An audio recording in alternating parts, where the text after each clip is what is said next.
مرحبا بكم في فيديو جديد عبر قناة سعودي مورنينج. وقبل بدء الفيديو ندعو مشاهدينا الكرام للاشتراك في القناة وتفعيل زر الجرس وعمل لايك.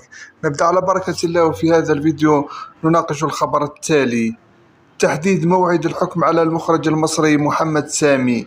سب وقذف الفنان عفاف شعيب. حددت محكمة الجنح المختصة في مصر يوم الاثنين القادم لعقد جلسة النطق بالحكم في القضية المرفوعة على المخرج محمد سامي والمتهم فيها بسب وقذف الفنانة عفاف شعيب عبر وسائل التواصل الاجتماعي.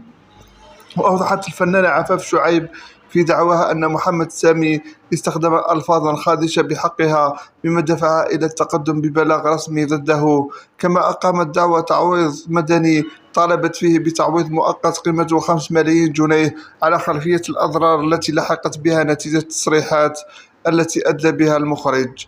ويعكف المخرج محمد سامي حاليا على تصوير مسلسل سيد الناس، حيث انتهى حتى الآن من تصوير نحو 80% من إجمالي مشاهد العمل المقرر عرضه خلال موسم رمضان القادم.